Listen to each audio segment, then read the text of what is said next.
नमस्कार, मैं हूं सुधीर चौधरी और डिकोड में आपका स्वागत है। तो आइए आज की खबरों को आपके लिए डिकोड करते हैं। आज हम सबसे पहले पाकिस्तान के हार के डर को आपके लिए डिकोड करेंगे। पाकिस्तान ने T20 वर्ल्ड कप में भारत के साथ मैच खेलने से इनकार कर दिया है। यानी इस वर्ल्ड कप में आप क्रिकेट का सबसे बड़ा और सबसे रोमांचक मुकाबला अब शायद नहीं देख पाएंगे और इसकी सबसे बड़ी वजह है भारत से हार का डर। अब तक वर्ल्ड कप के वनडे और T20 मुकाबलों में भारत और पाकिस्तान के बीच 16 मैच हुए हैं, जिनमें से पाकिस्तान 15 में हारा है। ये सब पाकिस्तान के सेना प्रमुख फील्ड मार्शल असीम मुनीर के कहने पर हो रहा है। मुनीर चाहते हैं कि पाकिस्तान और बांग्लादेश के बीच हालात वर्ष 1971 से पहले की तरह हो जाए। इसीलिए पाकिस्तान अपने क्रिकेट की कुर्बानी देकर बांग्लादेश को खुश करने की कोशिश कर रहा है और 1971 से पहले जब यह पूरा इलाका ईस्ट पाकिस्तान कहलाता था, असीम मुनीर चाहते हैं अब एक बार फिर से वैसा ही हो जाए। इसलिए इस बार के वर्ल्ड कप में आप ये कह सकते हैं कि बांग्लादेश और पाकिस्तान की टीमें दोनों ही मिलकर खेल रही है। आप में से बहुत सारे लोगों ने हमें लिखा और हमसे पूछा कि हमने इतने सारे अखबार पढ़ लिए, इतने सारे न्यूज़ चैनल्स देख लिए, लेकिन फिर भी इस बार का बजट हमें ठीक से समझ में नहीं आया।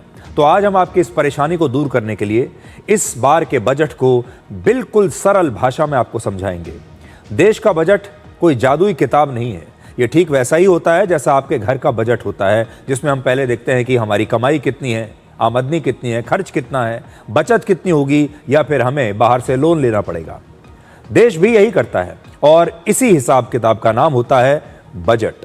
ये बजट भारत के भविष्य की तरफ इशारा करता है। इसलिए आज हम आपको ये भी बताएंगे कि आने वाले वर्षों में आपके बच्चों के लिए कौन सा करियर सही होगा, क्योंकि अगर अभी से आपने तैयारी करके रखी, बहुत सारे माता पिता ये पूछते हैं कि हम अपने बच्चों को किस कोर्स में दाखिल करें, हम अपने बच्चों को क्या पढ़ाएं, कौन से स्किल सेट दिलवाएं। इसलिए आज हम आपको बताएंगे कि भारत के लिए अगले 10 से 20 वर्ष कैसे होने वाले हैं और ये सारी जानकारियां आपके काम की है। और आखिर में आपको दिखाएंगे कि कैसे राहुल गांधी ने हमेशा की तरह आज भी आधी अधूरी जानकारी के साथ चीनी घुसपैठ को लेकर भारतीय सेना पर सवाल उठाने की कोशिश की। आज संसद में राहुल गांधी ने पूर्व सेना प्रमुख जनरल मनोज मुकुंद नरवणे की एक अप्रकाशित किताब का जिक्र करते हुए चीन की घुसपैठ पर भारतीय सेना के जवाब को लेकर कई सवाल उठाए। लेकिन आज हम पूरे सबूतों के साथ राहुल गांधी के इस बयान को एक्सपोज करेंगे। लेकिन सबसे पहले आज की सबसे बड़ी खबर, इसे आप राजनीति की खबर भी कह सकते हैं, आप इसे डिप्लोमेसी की खबर भी कह सकते हैं और आप इसे खेलों की खबर भी कह सकते हैं। क्रिकेट की दुनिया में भारत और पाकिस्तान के बीच कोई भी मैच किसी टूर्नामेंट के फाइनल से भी कहीं ज्यादा रोमांचक माना जाता है। यानी इससे बड़ा तो कुछ हो ही नहीं सकता। लोग इंतजार करते हैं भारत और पाकिस्तान के क्रिकेट मैच का। क्रिकेट में इससे बड़ी व्यूअरशिप, इससे बड़ा सस्पेंस, इससे बड़ा प्रेशर, इससे बड़ा मुकाबला और इससे ज्यादा पैसा कहीं नहीं हो सकता। लेकिन इस बार T20 वर्ल्ड कप में हो सकता है कि आपको भारत और पाकिस्तान के बीच एक भी मैच देखने को ना मिले, क्योंकि पाकिस्तान ने भारत के खिलाफ मैच खेलने से इनकार कर दिया है। इससे पहले कश्मीर में पहलगाम हमले के बाद भारतीय टीम ने भी क्रिकेट के मैदान में मैच तो खेला था पाकिस्तान के साथ, लेकिन पाकिस्तानी खिलाड़ियों से हाथ न मिलाकर उन्होंने सांकेतिक विरोध दर्ज किया था। लेकिन पाकिस्तान ने अब आतंकवाद के बाद क्रिकेट को भी अपना कूटनीतिक हथियार बना लिया है और आज हम पाकिस्तान की इसी कूटनीति और इसी डर को डिकोड करेंगे। आजकल पाकिस्तान में क्रिकेट को लेकर कोई भी बयान पाकिस्तान क्रिकेट बोर्ड यानी PCB की बजाय पाकिस्तान की सरकार ही जारी करती है।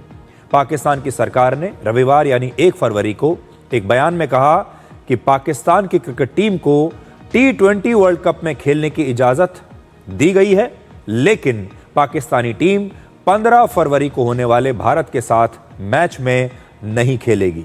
ये देखिए, ये बयान दिया है, ये गवर्नमेंट और पाकिस्तान का बयान है। Government of Pakistan, Pakistan cricket team shall not take the field in the match scheduled on 15 February against India. तो Islamic republic of Pakistan, the government of the Islamic republic of Pakistan grants approval to the Pakistan cricket team to participate in ICC World Cup. ये तो कहते हैं कि आप जाकर खेल सकते हैं, लेकिन भारत के खिलाफ आप नहीं खेलेंगे।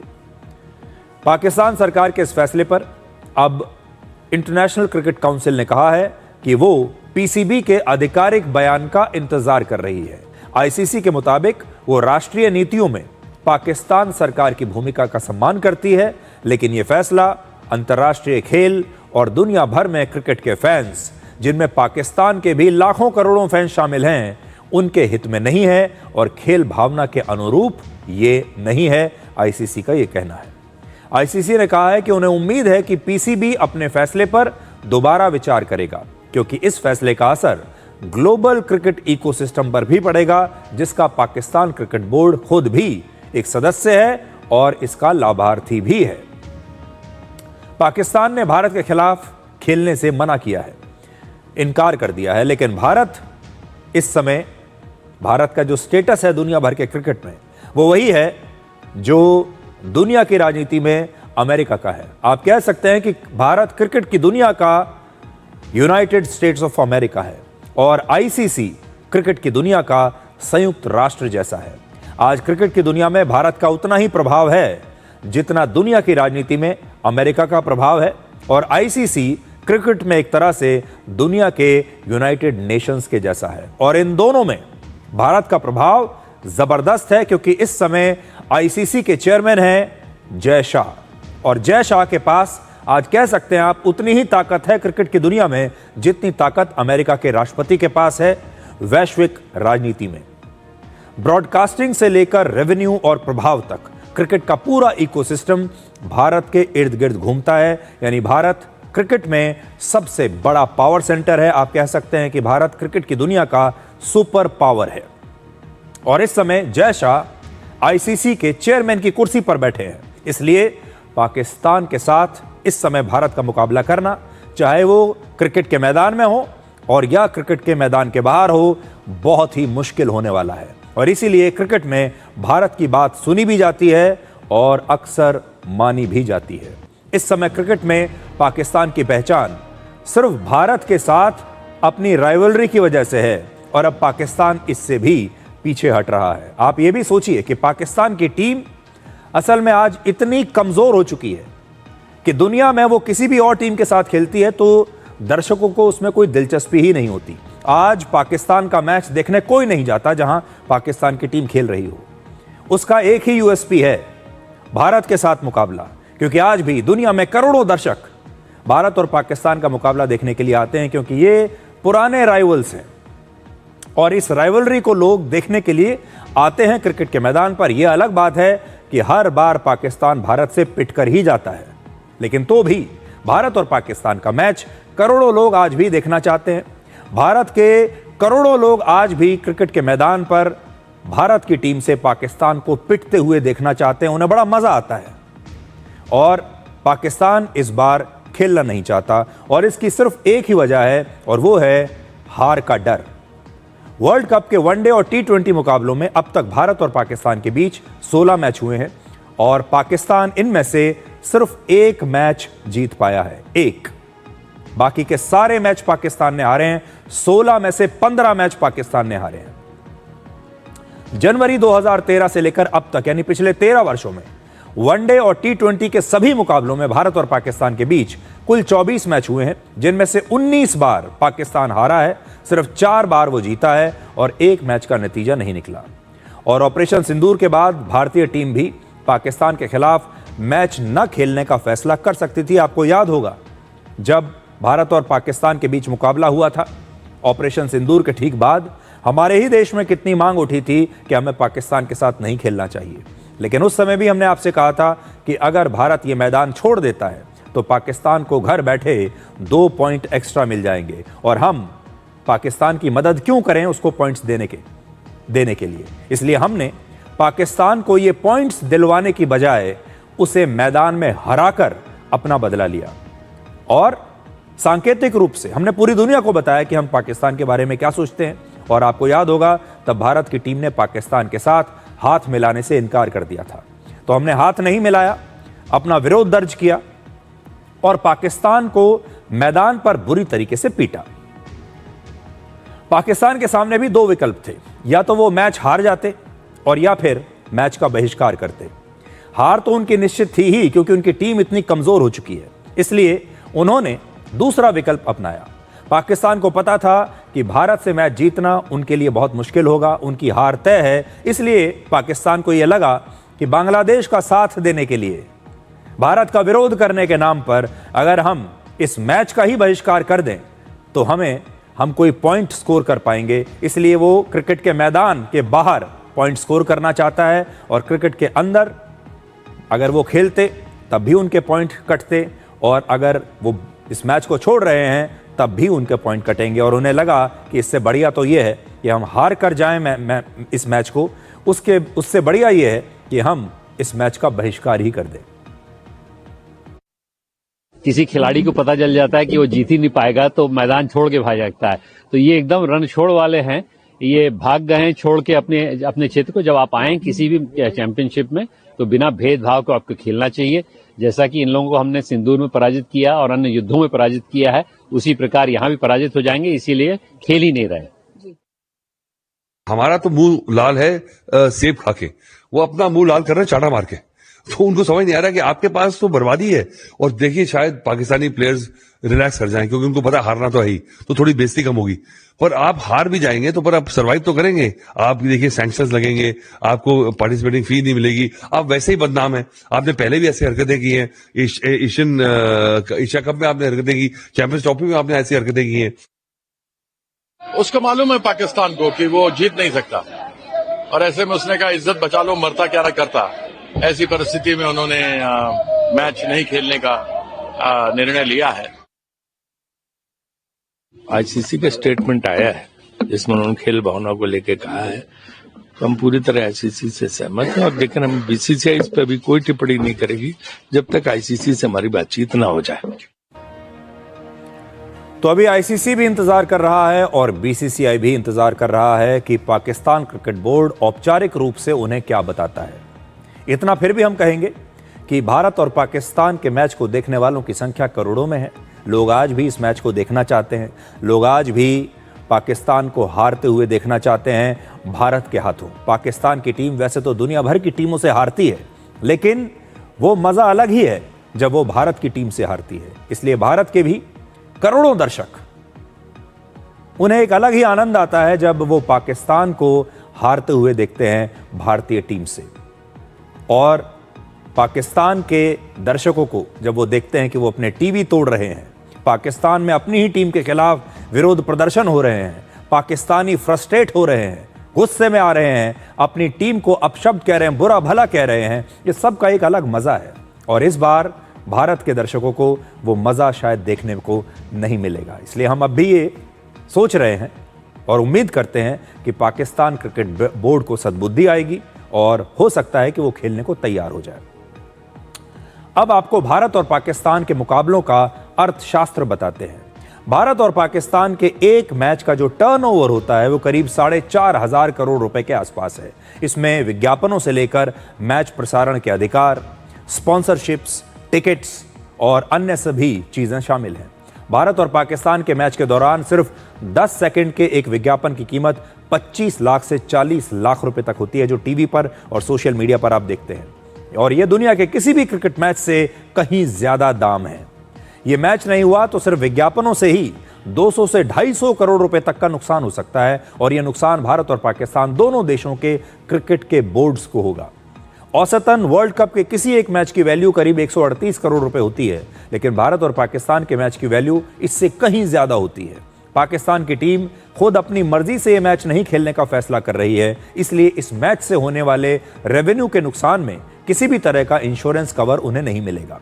पाकिस्तान क्रिकेट बोर्ड यानी पीसीबी को हर वर्ष आईसीसी की कमाई में से औसतन करीब 310 करोड़ रुपया मिलता है। और पाकिस्तान के इस फैसले के पीछे का अब कूटनीतिक खेल भी आप समझिए। ये सब कुछ क्यों हो रहा है?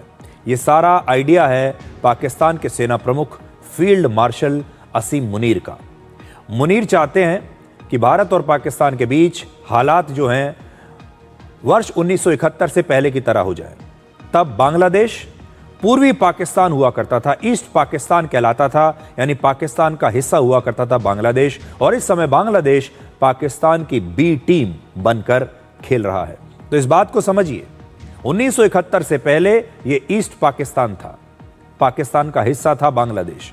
और असीम मुनीर अब यह चाह रहे हैं कि 1971 के पहले का दौर एक बार लौट आए, और आप ये भी कह सकते हैं कि इस बार के वर्ल्ड कप में बांग्लादेश और पाकिस्तान की टीम मिलकर खेल रहे हैं, और दोनों ने मिलकर यह फैसला किया है कि वो क्रिकेट के मैदान पर नहीं खेलेंगे, बल्कि क्रिकेट के मैदान के बाहर पॉलिटिक्स का खेल खेलेंगे।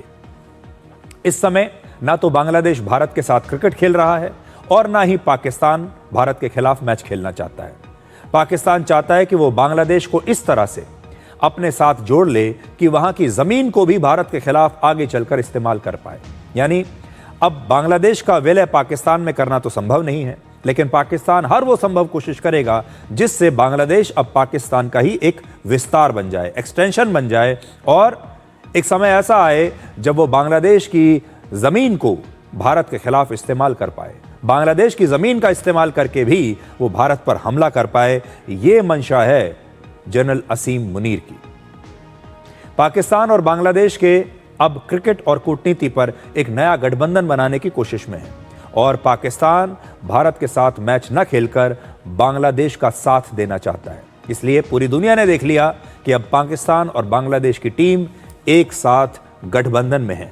आपको याद होगा, पिछले महीने बांग्लादेश क्रिकेट बोर्ड ने अपने खिलाड़ियों की सुरक्षा का हवाला देते हुए वर्ल्ड कप में भारत में अपने वर्ल्ड कप मैच खेलने से इनकार कर दिया था। बांग्लादेश की मांग थी कि उसके भारत में होने वाले मैचेस को किसी और देश में शिफ्ट कर किया जाए, वो भारत में नहीं खेलेगा। और आईसीसी ने बांग्लादेश की मांग को खारिज करते हुए कहा था कि भारत में उनकी टीम को कोई खतरा नहीं है, इसलिए मैच तो उन्हें भारत में ही खेलना पड़ेगा। लेकिन बांग्लादेश अपनी जिद पर अड़ा रहा, जिसके बाद 24 जनवरी को आईसीसी ने बांग्लादेश को T20 वर्ल्ड कप से बाहर कर दिया और बांग्लादेश की जगह स्कॉटलैंड की टीम को टूर्नामेंट में शामिल कर लिया। उस समय भी सिर्फ पाकिस्तान ने ही बांग्लादेश के फैसले का समर्थन किया था। बांग्लादेश में 12 फरवरी को आम चुनाव होने वाले हैं, और उसके ठीक 3 दिन बाद भारत और पाकिस्तान का मुकाबला श्रीलंका की राजधानी कोलंबो में होने वाला है, और इसी मैच में पाकिस्तान ने हिस्सा लेने से इनकार कर दिया है। पाकिस्तान हमेशा से भारत से हारता रहा है, और वर्ष 1971 में 13 दिन के युद्ध में भी पाकिस्तान की हार हुई थी। ऑपरेशन सिंदूर में सिर्फ 4 दिनों में, और वर्ल्ड कप में भी एक भी मैच खेले बिना अब पाकिस्तान भारत से हार गया है। अब देखिए, ये जो राजनीति चल रही है भारत के खिलाफ, जिसमें पाकिस्तान और बांग्लादेश की टीमें मिलकर खेल रही हैं भारत की टीम के खिलाफ, ये सिर्फ क्रिकेट के मैदान पर नहीं है, मैदान से बाहर है। पाकिस्तान और बांग्लादेश सिर्फ क्रिकेट के मैदान पर ही नहीं, बल्कि अब सोशल मीडिया पर भी भारत के खिलाफ अपनी टीमों को उतार रहे हैं। पिछले कुछ समय से सोशल मीडिया पर शायद आपने भी ये देखा और सुना होगा, पढ़ा होगा कि भारत में निपा वायरस फैल रहा है, जबकि भारत में निपा वायरस के सिर्फ 2 मामले सामने आए हैं, और इसके बाद पाकिस्तान और बांग्लादेश के जो ट्विटर हैंडल्स हैं, सोशल मीडिया हैंडल्स हैं, वो इस बात को बढ़ा चढ़ाकर पेश कर रहे हैं कि भारत में तो निपा वायरस फैल गया, और सोशल मीडिया पर एक झूठी कहानी गढ़ने और डर का माहौल फैलाने की कोशिश हो रही है कि निपा वायरस की वजह से अब भारत में होने वाला वर्ल्ड कप भी संकट में पड़ गया है। जबकि सच यह है कि भारत के पश्चिम बंगाल में दिसंबर 2025 के आखिरी हफ्ते में निपा वायरस के सिर्फ 2 मामले आए थे, और ये दोनों ही हेल्थ केयर वर्कर्स थे। इन दोनों को क्वारंटीन किया गया, और इनके संपर्क में आए 196 लोगों की पहचान की गई। उनकी जांच जब की गई तो उन सभी लोगों की रिपोर्ट नेगेटिव आई, और कोई नया केस भारत में इसके बाद नहीं मिला है। ये एक ऐसा वायरस होता है जो चमगादड़ों से इंसानों में फैलता है, लेकिन अब सोशल मीडिया पर ऐसे फर्जी पोस्ट किए गए हैं जिनमें आईसीसी के चेयरमैन जय शाह की तस्वीरों के साथ ये लिखा गया है कि आईसीसी T20 वर्ल्ड कप से कुछ हफ्ते पहले ही भारत में निपा वायरस के मामले बढ़ गए हैं, और अब हो सकता है कि वर्ल्ड कप का भविष्य भी संकट में आ जाए।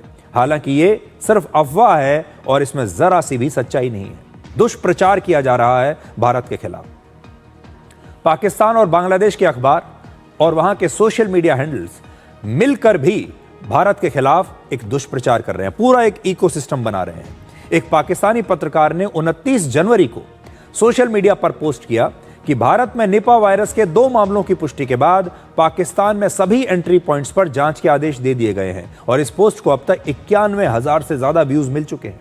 पाकिस्तानियों ने इसे भी अपने दुष्प्रचार का हथियार बनाया और दावा किया कि अब यह वायरस भारत से बाहर भी फैल रहा है और कुछ पाकिस्तानी अखबारों में एयरपोर्ट्स पर स्क्रीनिंग जैसी सामान्य बातों को इस तरह से दिखाया गया जैसे कि यह बहुत बड़ा खतरा है। बांग्लादेश के अखबारों और ऑनलाइन न्यूज पोर्टल्स ने, वेबसाइट्स ने भी इस तरह से बढ़ा चढ़ाकर खबरें छापी हैं मानो ये एक बहुत बड़ा खतरा भारत में पैदा हो गया है जिसे बांग्लादेश को अब अनदेखा नहीं करना चाहिए। पश्चिमी मीडिया में भी निपा वायरस पर खबरें और आर्टिकल्स लिखे गए हैं, लेकिन यहां पर वो फैक्ट्स बता रहे हैं। अगर आप तुलना करेंगे पश्चिमी मीडिया की और पाकिस्तानी और बांग्लादेश के मीडिया की, तो आप देखेंगे कि बांग्लादेश और पाकिस्तान का जो मीडिया है वो एकदम अलग ही लाइन लिए हुए है।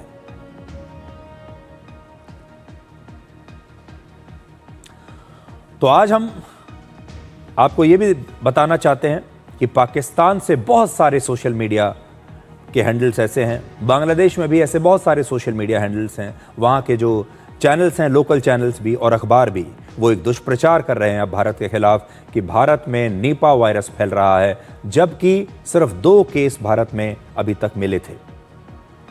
क्रिकेट में पाकिस्तान के सरेंडर के बाद अब आपको बताते हैं कि कैसे बलूच विद्रोहियों ने पाकिस्तानी सेना को अपने घर में ही घुटने टेकने पर मजबूर कर दिया। पाकिस्तान के बलूचिस्तान प्रांत में बलूचिस्तान लिबरेशन आर्मी यानी BLA ने पिछले 2 दशकों का अब तक का सबसे बड़ा हमला किया है। 31 जनवरी को BLA ने यह हमला पाकिस्तान की सेना, सुरक्षा बलों, इंफ्रास्ट्रक्चर, स्कूलों, बैंकों और बाजारों पर किया। BLA एक ऐसा क्रांतिकारी संगठन है जो पाकिस्तान के बलूचिस्तान राज्य की आज़ादी के लिए लंबे समय से लड़ रहा है और इस हमले को BLA ने एक नया नाम दिया है और वो है ऑपरेशन हेरौफ 2.0।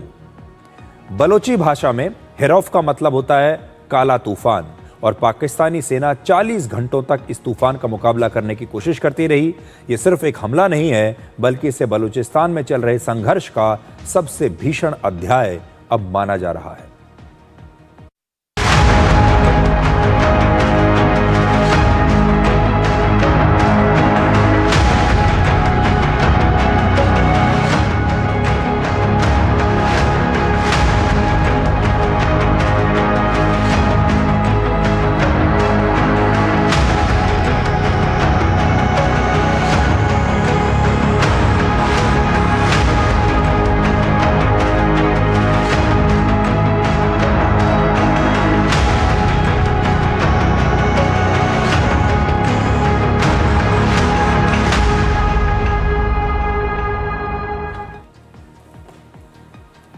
BLA का दावा है कि ये ऑपरेशन अब तक जारी है और इस हमले में पाकिस्तान के 200 से ज्यादा जवानों और सुरक्षा बलों को मार दिया गया है और 17 को उन्होंने बंदी बना लिया है।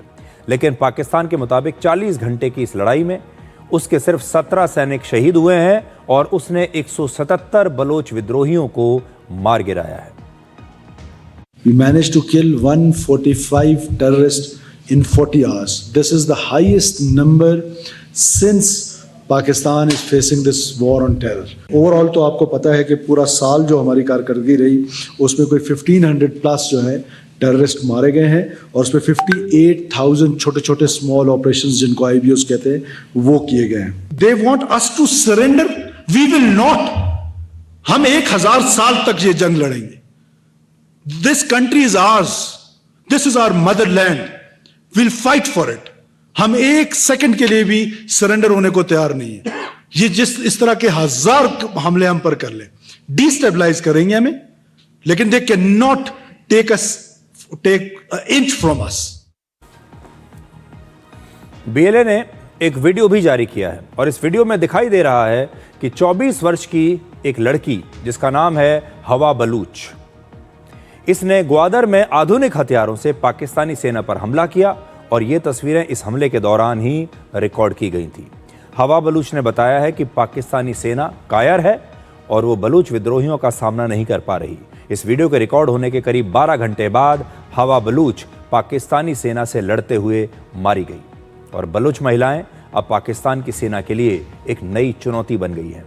बीएलए ने अपनी एक और विद्रोही का वीडियो जारी किया है और उसका नाम है 24 वर्ष की आसिफा मेंगल।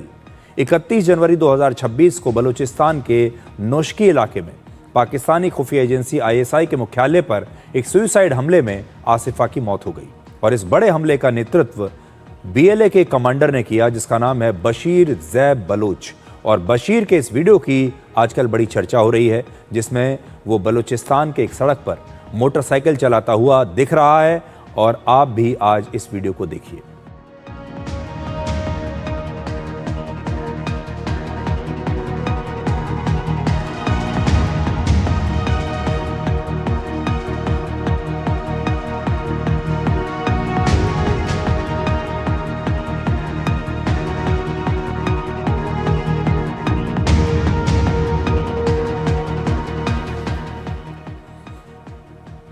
इस वीडियो को देखकर आपको धुरंधर फिल्म की याद आ रही होगी। इसका जो पूरा फील है वो बिल्कुल धुरंधर फिल्म के जैसा है।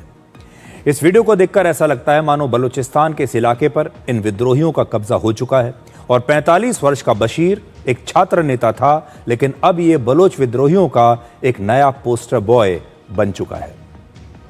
इससे पहले अगस्त 2024 में बीएलए ने पाकिस्तान पर ऑपरेशन हेरौफ का पहला हमला किया था।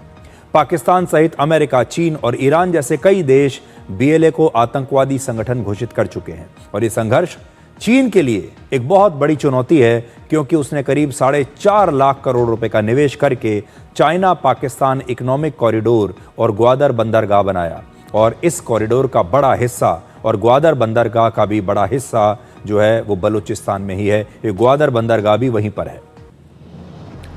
तो अगर यह इलाका पाकिस्तान के हाथ से निकल गया या यहां पर पाकिस्तान की पकड़ कमजोर हो गई तो चीन का यह सारा पैसा डूब जाएगा। बलूचिस्तान पाकिस्तान का सबसे बड़ा लेकिन सबसे कम आबादी वाला राज्य है।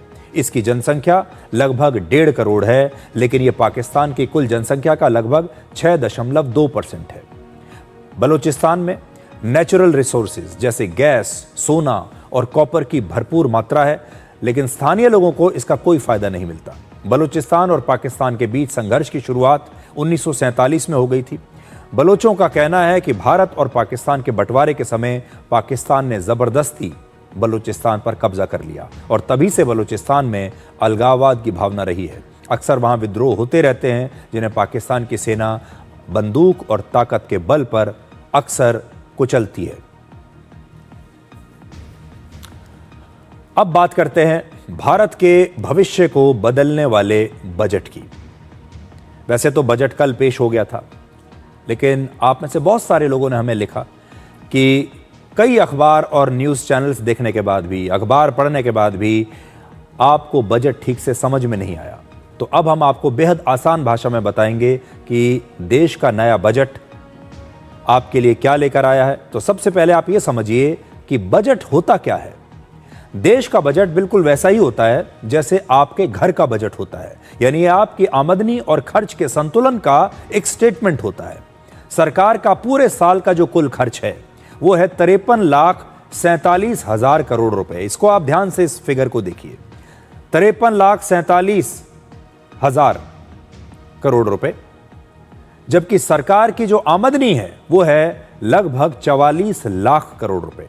तो जैसे आप अपने घर में देखते हैं कि आपकी आमदनी कितनी है और आपके खर्च कितने हैं, और फिर अगर आपका खर्च आपकी आमदनी से ज़्यादा है तो आप सोचते हैं या तो आप उधार लेते हैं या कोई और तरीका देखते हैं कि आप कैसे अपना घर चलाएंगे। तो हमारे देश की भी समय स्थिति ये है कि हमारा खर्च हमारी आमदनी से ज़्यादा है। हमारा जो कुल खर्च है भारत सरकार का एक साल का वो है 53 लाख करोड़ और भारत सरकार की जो कुल आमदनी है एक साल की वो है 44 लाख करोड़। इन आंकड़ों से साफ है सरकार का खर्च ज़्यादा है और आमदनी कम। हालांकि सरकार अपने खर्च को पूरा करने के लिए कर्ज लेती है, और अगर कर्ज को हटाकर सरकार की असली आमदनी और खर्च को देखा जाए तो सरकार का राजकोषीय घाटा असल में 16,95,000 करोड़ रुपए है। तो ये 16,95,000 करोड़ रुपए ये सरकार का घाटा है हर साल का। राजकोषीय घाटा देश की कुल जीडीपी का 4.3% है। अच्छी बात यह है कि सरकार का राजकोषीय घाटा लगातार घट रहा है और वर्ष 2022 और 23 में राजकोषीय घाटा जीडीपी का 6.4% था, लेकिन अब यह घटते हुए 4.3% पर आ गया है। कुल 53,47,000 करोड़ रुपए के बजट में सबसे ज्यादा बड़ा हिस्सा रक्षा मंत्रालय को मिलेगा। ऑपरेशन सिंदूर के बाद सरकार का पूरा जोर भारतीय सेना को मजबूत करने और नए हथियार खरीदने और हमारे रक्षा को और आधुनिक बनाने पर है। इसलिए रक्षा मंत्रालय को 7,84,000 करोड़ रुपए का बजट दिया गया है। आप ये कह सकते हैं कि भारत का जो रक्षा बजट है वो 7,84,000 करोड़ रुपए का है। यह है हमारा रक्षा बजट, जिसका आप कह सकते हैं कि सबसे ज्यादा पैसा हम रक्षा पर खर्च रहे हैं। दूसरे नंबर पर सरकार सबसे ज्यादा खर्च कर रही है यातायात पर, हाईवेज पर और रेलवे पर। इन सब को मिला के सरकार कुल मिलाकर 5,98,000 करोड़ रुपए खर्च करेगी। तीसरे नंबर पर है ग्रामीण विकास।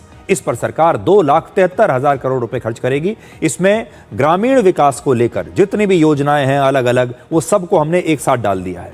तो आप सरकार की प्रायोरिटी आप देख लीजिए।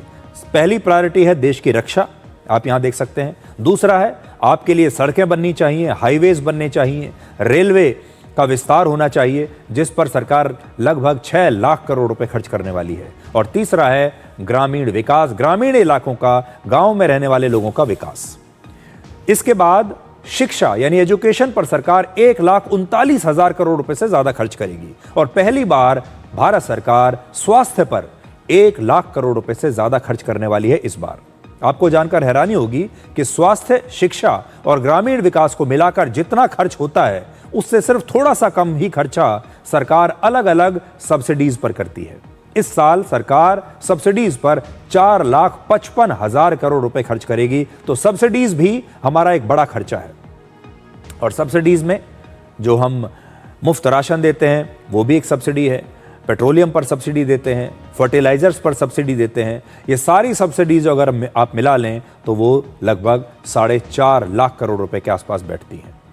लेकिन ये एक अनुशासन वाला बजट है, जहां आपको सिर्फ अपने और अपने परिवार के बारे में नहीं बल्कि देश के बारे में सोचना है। आप में से बहुत सारे लोगों को लगा होगा कि इस बजट में आपके लिए कुछ नहीं है, आपको क्या मिला, सब कुछ तो पहले जैसा ही है।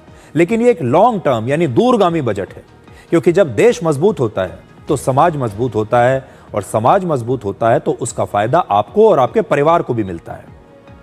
हमारे देश की जीडीपी का करीब 60% हिस्सा कंजम्पशन से आता है, यानी वो पैसा जो लोग बाजार में खर्च करते हैं, यानी आप लोग जो पैसा खर्च करते हैं उससे हमारी इकोनॉमी चलती है। जैसे भारत एक कंज्यूमर बेस्ड इकोनॉमी है, तो हम क्योंकि कंजम्पशन के आधार पर हमारी इकोनॉमी चलती है। लेकिन चीन की जो अर्थव्यवस्था है वो मैन्युफैक्चरिंग और एक्सपोर्ट पर आधारित है। तो ये मूल जो बदलाव है, जो अंतर है भारत और चीन में, वो है कि हमारी जो इकोनॉमी है वो कंजम्पशन पर चलती है। हमारे देश के लोग जो कंज्यूम करते हैं, जो खरीदते हैं, जो बाजार में पैसा लगाते हैं उसका। लेकिन चीन जो है उसकी जो इकोनॉमी चलती है वो चलती है मैन्युफैक्चरिंग से और एक्सपोर्ट से। लोगों का खर्च तब बढ़ता है जब सरकार उन्हें छूट देती है ज्यादा पैसा बचाने की, या उनकी आमदनी बढ़ती है। जैसे ही आपकी आमदनी बढ़ती है या आपकी बचत बढ़ती है तो आप उस पैसे को खर्च करते हैं। जब खर्च करते हैं तो अर्थव्यवस्था को बल मिलता है।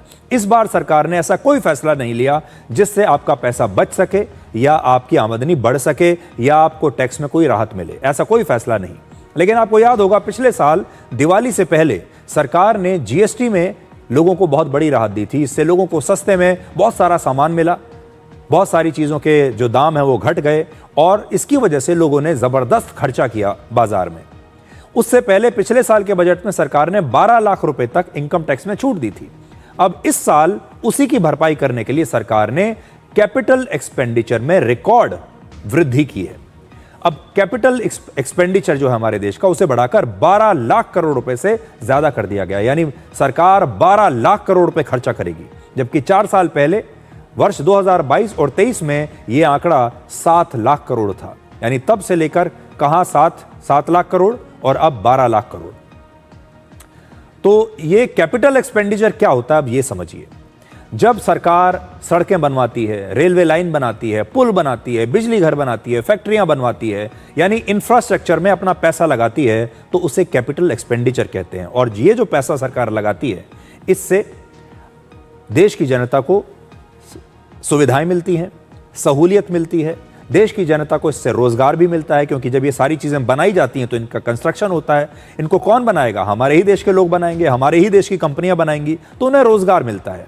इससे देश में कारोबार बढ़ता है और अर्थव्यवस्था मजबूत होती है, और इसका सीधा लाभ देश की जनता को मिलता है। तो इसलिए इस बार कैपिटल एक्सपेंडिचर जो है वो सरकार करने वाली है 12 लाख करोड़ रुपए से ज्यादा का, यानी इंफ्रास्ट्रक्चर पर बल दिया जाएगा। इस बार का बजट पूरी तरह भविष्य को ध्यान में रखकर बनाया गया है। आप सोचते होंगे कि आज चीन और अमेरिका जैसे देश सेमीकंडक्टर, एआई और आईटी में इतने आगे कैसे निकल गए। इसका कारण यह है कि इन देशों ने ऐसे सेक्टर्स पर आज से नहीं 20 साल पहले ही काम करना शुरू कर दिया था। ये देश, चीन जैसे देश, समझ गए थे कि आगे भविष्य जो है वो आईटी का है, सेमीकंडक्टर्स का है, इसलिए वो आज इतने आगे निकल गए। इसलिए भारत ने भी दुनिया के दूसरे देशों की तरह भविष्य की योजनाओं में निवेश करना शुरू कर दिया है। तो अब आप ध्यान से समझिए भविष्य क्या है भारत का, और इस बार के बजट में क्या नई योजनाएं हैं। पहला, सेमीकंडक्टर चिप्स। सरकार सेमीकंडक्टर चिप्स के सभी कंपोनेंट्स अब भारत में बनाने और पूरे R&D को बढ़ावा देने के लिए इंडिया सेमीकंडक्टर मिशन 2.0 की शुरुआत करेगी। इसके लिए इलेक्ट्रॉनिक कंपोनेंट्स मैन्युफैक्चरिंग स्कीम का बजट बढ़ाकर 40,000 करोड़ रुपए किया गया है। तो आप पहली चीज ये समझ लीजिए कि अब ये सेमीकंडक्टर्स को लेकर भारत बहुत बड़ा क्रांतिकारी कदम उठाने वाला है। 40,000 करोड़ रुपए भारत लगाएगा। तो हम सारे कंपोनेंट्स अपने देश में बनाएंगे, रिसर्च एंड डेवलपमेंट सारा अपने देश में करेंगे, और आगे चलकर सेमीकंडक्टर्स के मामले में हम महाशक्ति बनना चाहते हैं। दूसरा, रेयर अर्थ मिनरल्स। अमेरिका और चीन ने रेयर अर्थ मिनरल्स की अहमियत को पहले ही समझ लिया। भविष्य में वही देश आगे बढ़ेंगे जिनके पास रेयर अर्थ मिनरल्स की मजबूत सप्लाई होगी। इसलिए भारत सरकार 4 राज्यों में, ओडिशा, केरल, आंध्र प्रदेश और तमिलनाडु में रेयर अर्थ कॉरिडोर बनाएगी।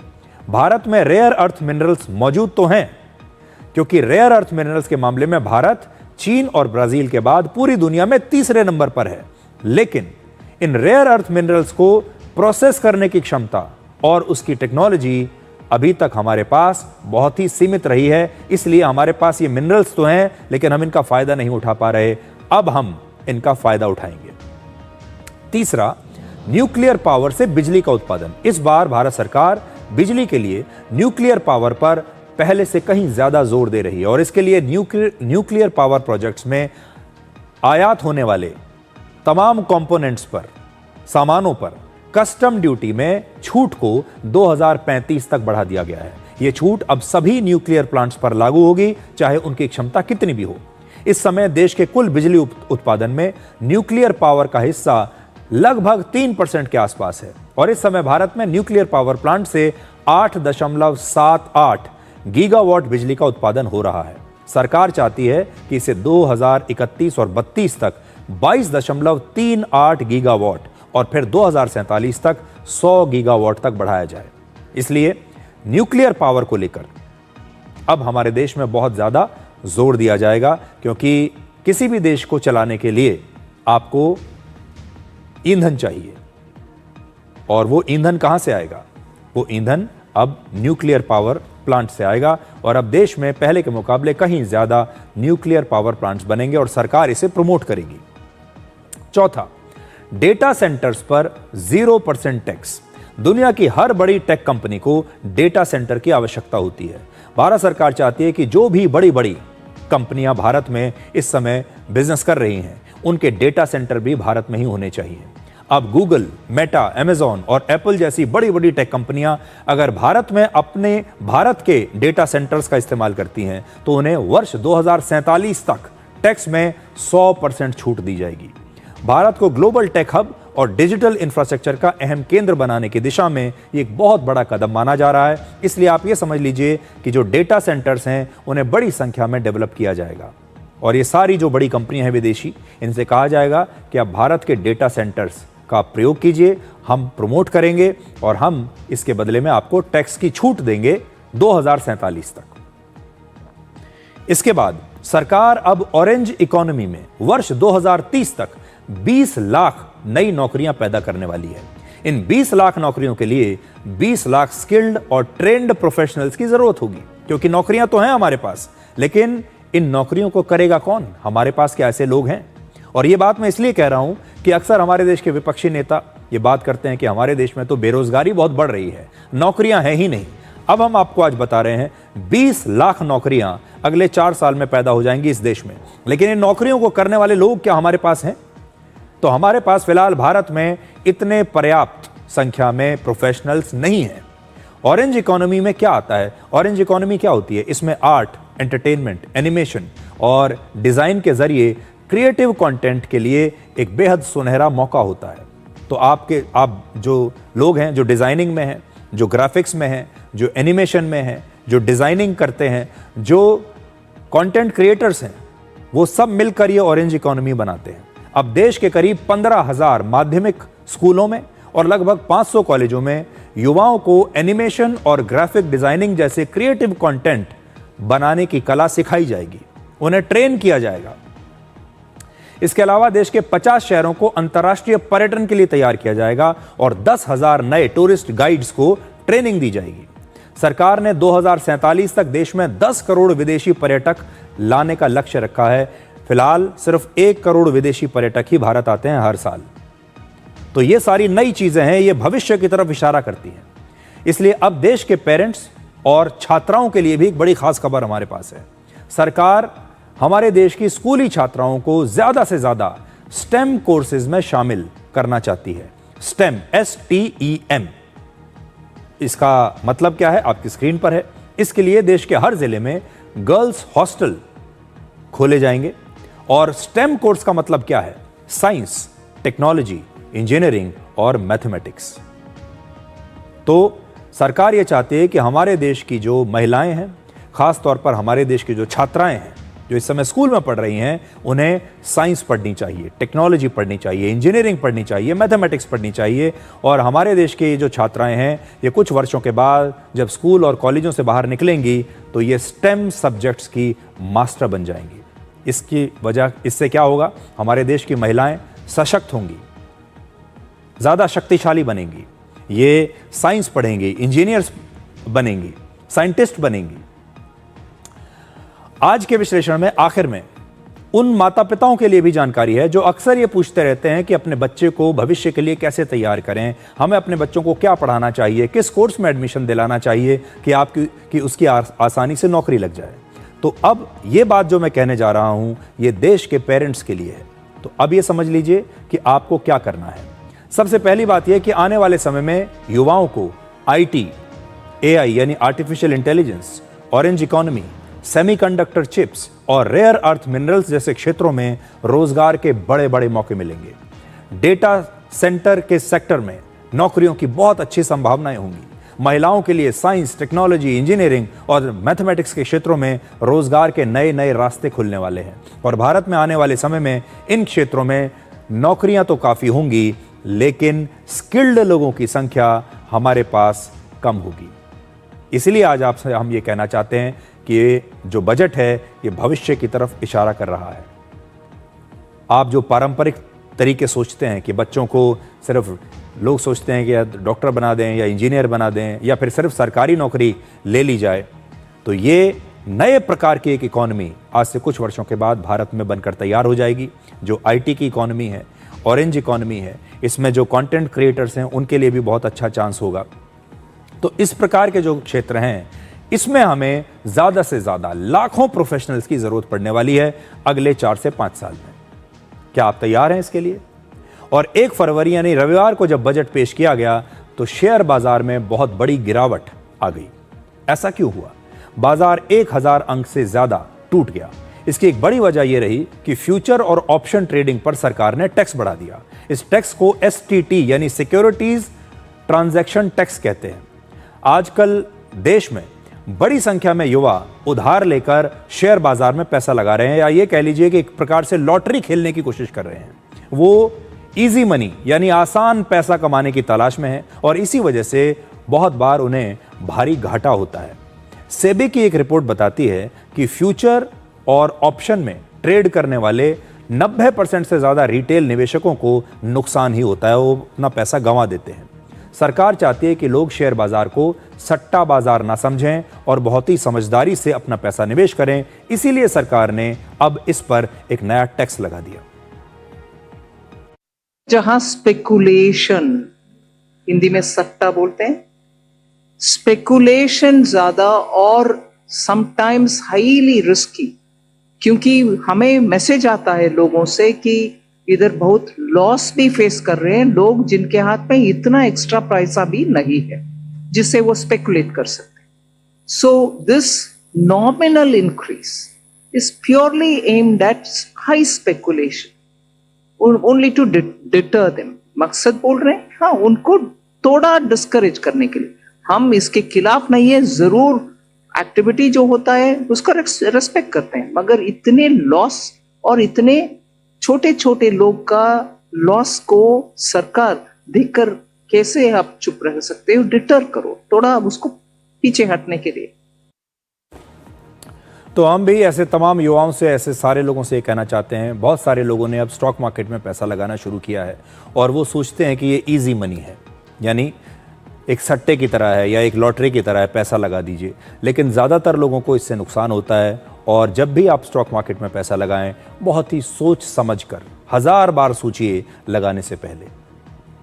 इसके अलावा जो लोग निवेश के बारे में सोचते हैं कि हम कहाँ पैसा अपना लगाएं, वो आजकल सोने और चांदी की बड़ी बातें करते हैं। और आपने देखा होगा सोने और चांदी दोनों ने ही ज़बरदस्त रिटर्न दिया हाल के दिनों में, और दोनों के जो दाम हैं वो आसमान छू रहे थे। लेकिन अब सोने और चांदी के दामों में लगातार गिरावट जारी है। आज भी एक बार फिर चांदी की कीमत में करीब 40,000 रुपये की बहुत बड़ी गिरावट आई है। आज दिन के कारोबार के दौरान एक समय चांदी की कीमत गिरकर 2,25,000 रुपये प्रति किलो पर आ गई थी। हालांकि बाद में इसमें थोड़ा सा सुधार आया है और इस समय 1 किलो चांदी की कीमत 2,44,755 रुपये है। अपने रिकॉर्ड ऊंचाई से चांदी अब तक 1,75,000 रुपये से ज्यादा सस्ती हो चुकी है। पिछले 3 दिनों में चांदी की कीमतें करीब 42% कम हो चुकी हैं। सोने में भी आज दिन के कारोबार में गिरावट आई और एक समय 10 ग्राम सोने का दाम घटकर 1,33,000 रुपये पर आ गया था। हालांकि बाद में सोने की कीमत में भी थोड़ा सा सुधार हुआ है। इस समय 10 ग्राम सोने की कीमत 1,44,000 रुपये है और रिकॉर्ड ऊंचाई से इस समय सोना 36,779 रुपये सस्ता बिक रहा है और अब तक सोने में 20% की गिरावट आ चुकी है हाल के कुछ दिनों में। ध्यान देने वाली बात है ये कि पिछले 3 दिनों में चांदी के मुकाबले सोने में कम गिरावट आई है और आज सोने की कीमत में थोड़ा सुधार हुआ भी है, लेकिन चांदी की गिरावट जारी है। अब जरा सस्ती राजनीति की बात करते हैं। आज राष्ट्रपति द्रौपदी मुर्मू के अभिभाषण पर धन्यवाद प्रस्ताव की चर्चा हो रही थी संसद में और इसी दौरान भारत में जो लीडर ऑफ ऑपोजिशन है, नेता प्रतिपक्ष राहुल गांधी ने एक बिल्कुल अलग ही मुद्दा उठा दिया। इस पर आज चर्चा तो होनी थी लोकसभा में बजट को लेकर, लेकिन वो बजट से अपना पूरा ध्यान भटकाकर कहीं और ले गए।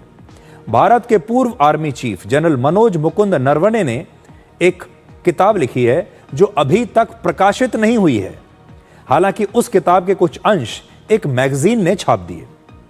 लोकसभा में leader of opposition Rahul Gandhi ने उसी मैगजीन को आधार बनाकर आज लोकसभा में चीन की घुसपैठ पर भारतीय सेना की रणनीति पर सवाल उठाए।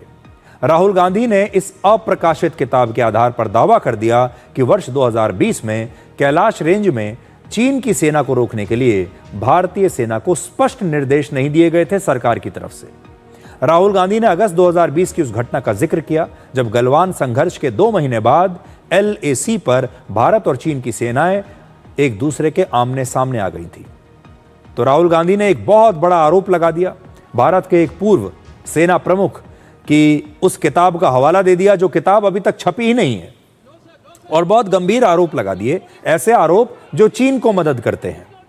इस पर रक्षा मंत्री राजनाथ सिंह और गृह मंत्री अमित शाह दोनों ने हस्तक्षेप किया और उन्होंने कहा कि जब यह किताब अभी तक प्रकाशित ही नहीं हुई है तो उसके आधार पर यह दावा कैसे किया जा सकता है। This is about when 4 Chinese tanks were entering Indian territory. They were taking a ridge in Doklam, and the army chief writes, and I quote from an article that is quoting his book. The tanks were within a few hundred meters of Indian positions on the Kailash range. No, sir, no, sir, no, sir. No, only started. No, no, he is not yielding. He is not yielding. Sir, sir, this is not. He is not yielding. LOP is not yielding. He is on the foot. Naravane जी ने नहीं कहा, इतना बोल दे। Record पर बोले कि नरवणे ने नहीं कहा है।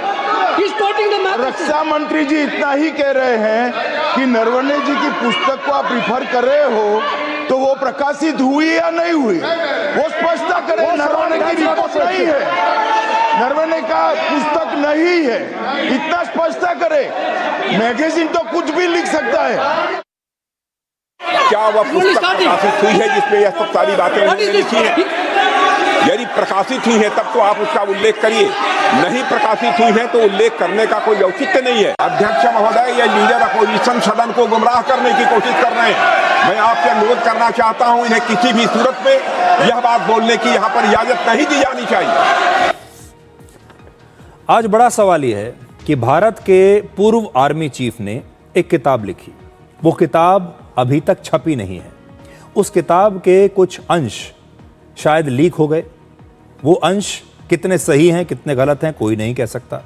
और उस अप्रकाशित किताब के कुछ अंशों पर एक मैगजीन अपना एक लेख छापती है और उस पर अपना एक विश्लेषण देती है। एक ऐसी मैगजीन जो सरकार विरोधी एजेंडे के लिए जानी जाती है, ऐसी मैगजीन जिसकी खुद की विश्वसनीयता भी सवालों के घेरे में रहती है, और उस मैगजीन को कोट करके भारत के नेता प्रतिपक्ष लोकसभा में आकर एक बहुत गंभीर आरोप लगा देते हैं। इस पर आप क्या कहेंगे? और देखिए, इस मुद्दे पर लोकसभा में करीब 46 मिनट तक हंगामा हुआ, कार्रवाई 3 बार स्थगित करनी पड़ी और राहुल गांधी ने नरवणे की किताब का जिक्र किया है। लेकिन नरवणे साहब क्या कहते हैं?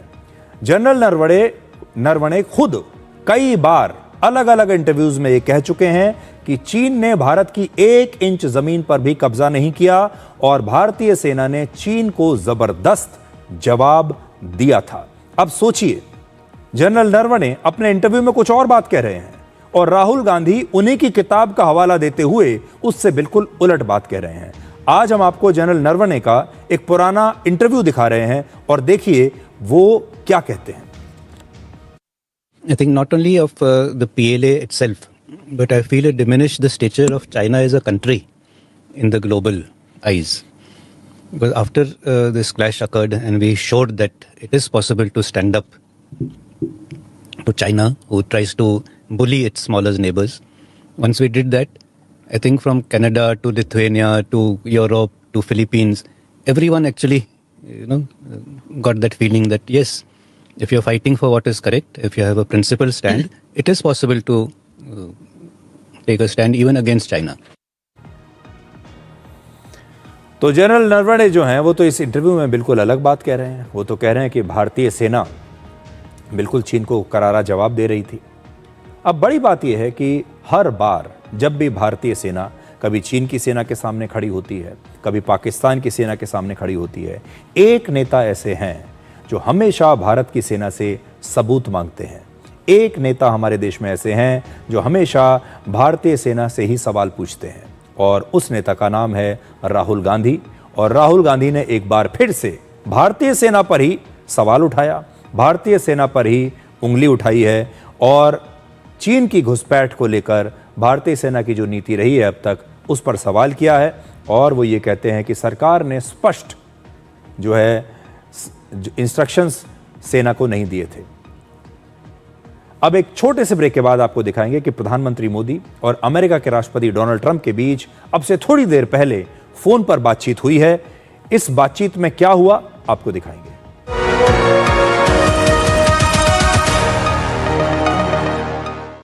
कौन है जो जोड़े देश को? विकसित भारत का विकसित भारत का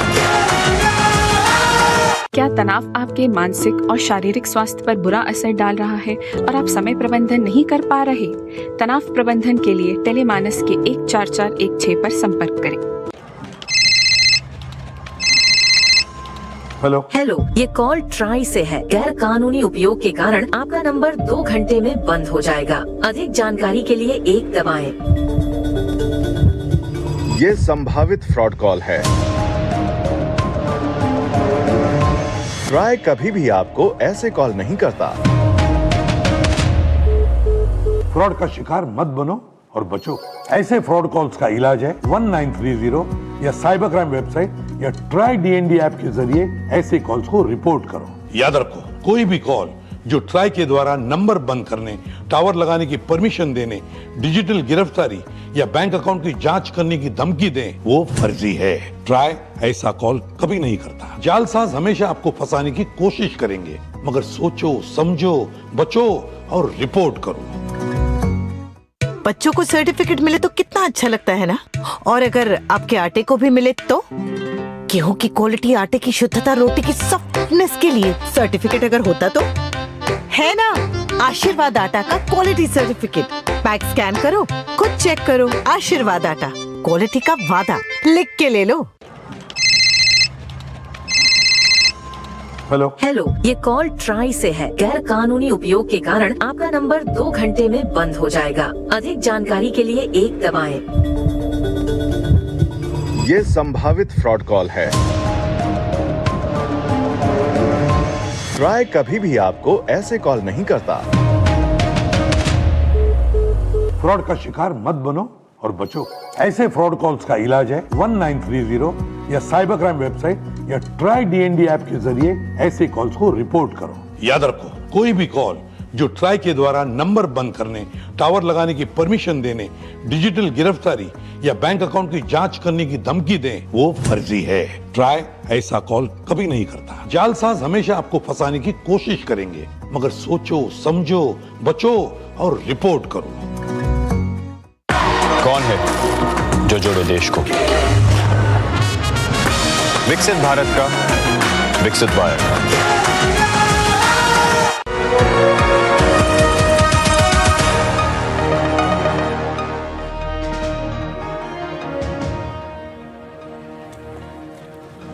और इस समय की एक बड़ी खबर यह है कि भारत में अमेरिका के राजदूत सर्जियो गोर ने अब से थोड़ी देर पहले सोशल मीडिया पर एक पोस्ट लिखा है, जिसमें वो कहते हैं कि राष्ट्रपति ट्रंप ने प्रधानमंत्री मोदी से बातचीत की है। President Trump just spoke with prime minister Modi, और फिर वो आगे लिखते हैं स्टे ट्यून्ड। यानी इसके बारे में अभी और जानकारी मिल सकती है आगे चलकर।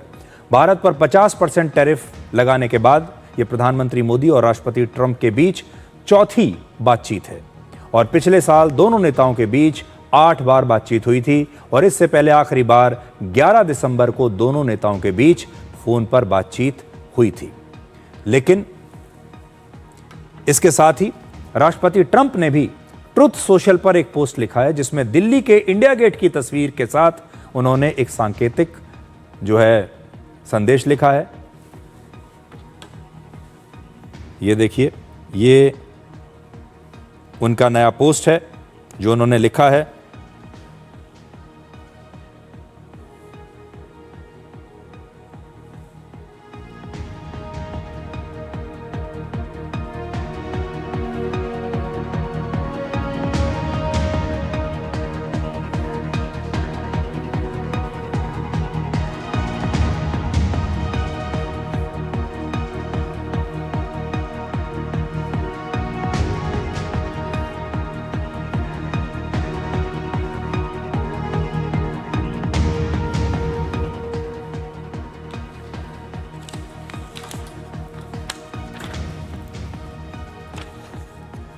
भारत के विदेश मंत्री एस जयशंकर 4 फरवरी तक अमेरिका के दौरे पर हैं, और इस दौरान वो अमेरिका के विदेश मंत्री मार्को रूबियो से भी मुलाकात करेंगे। हालांकि ये जो आज बातचीत हुई है, इसमें ज़्यादातर जो दिमाग में जो बात आती है, हालांकि किसी ने भी ये नहीं बताया अभी तक, भारत सरकार ने नहीं बताया, अमेरिकी प्रशासन ने भी नहीं बताया कि क्या बातचीत है, लेकिन ट्रेड डील पर बातचीत हो सकता है। जो टैरिफ अमेरिका ने लगाए हैं उस पर बातचीत शायद हुई होगी। ये भी हो सकता है कि राष्ट्रपति ट्रंप ने ईरान को लेकर प्रधानमंत्री मोदी को ब्रीफ किया हो। रशिया और यूक्रेन के बीच जो युद्ध चल रहा है, हो सकता है उसके बारे में भी बातचीत हुई हो। और वेनेजुएला को लेकर भी राष्ट्रपति ट्रंप लगातार बातचीत करते रहे हैं, बयान देते रहे हैं। और हो सकता है कि वेनेजुएला को तेल से जो तेल आ रहा है, क्योंकि अमेरिका ये कहता रहा है कि वो चाहता है कि भारत अब वेनेजुएला से तेल खरीदे, हो सकता है कि उसके बारे में भी दोनों देश के नेताओं ने कुछ बातचीत की हो। लेकिन अभी तक दोनों ही पक्षों से इस बारे में कोई पुष्टि किसी भी प्रकार की नहीं आई है। अब एक छोटा सा ब्रेक ले लेते हैं और ब्रेक के बाद डिकोड जिंदगी में आपको दिखाएंगे आज का विचार।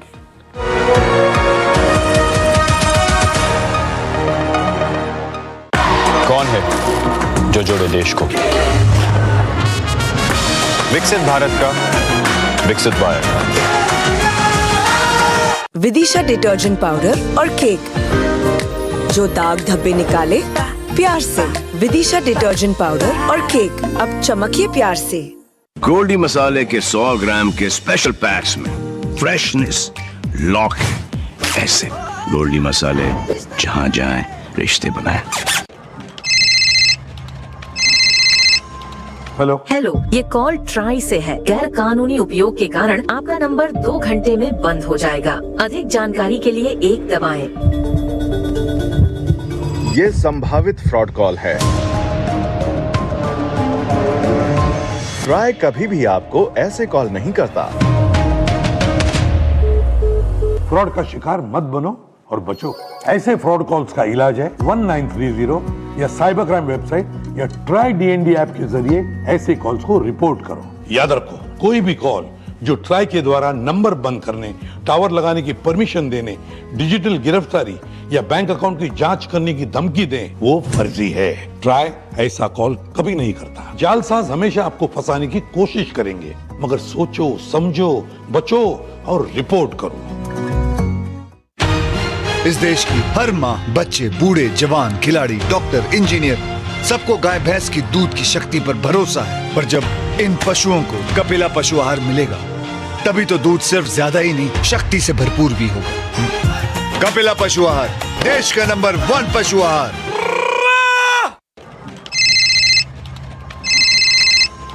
हेलो, ये कॉल ट्राई से है। गैर कानूनी उपयोग के कारण आपका नंबर 2 घंटे में बंद हो जाएगा। अधिक जानकारी के लिए 1 दबाएं। ये संभावित फ्रॉड कॉल है। ट्राई कभी भी आपको ऐसे कॉल नहीं करता। फ्रॉड का शिकार मत बनो और बचो।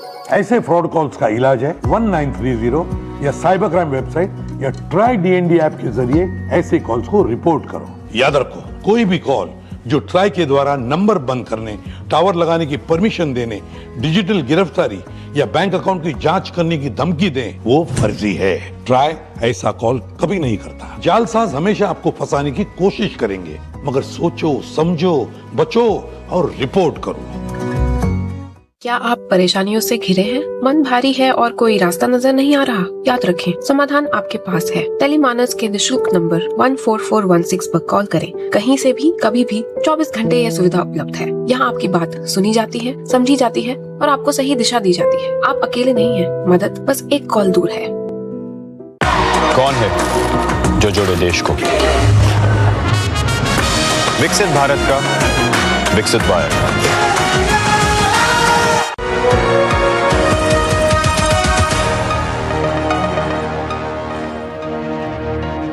तो आज के लिए डिकोड में इतना ही। अब आपसे हमारी अगली मुलाकात होगी कल रात 9 बजे। तब तक आप खुश रहिए, सुरक्षित रहिए, स्वस्थ रहिए। और आपका खुश रहना आपका बुरा चाहने वालों के लिए एक बहुत बड़ी सज़ा है। इसलिए हमेशा खुश रहिए और अपना ख्याल रखिए। नमस्कार।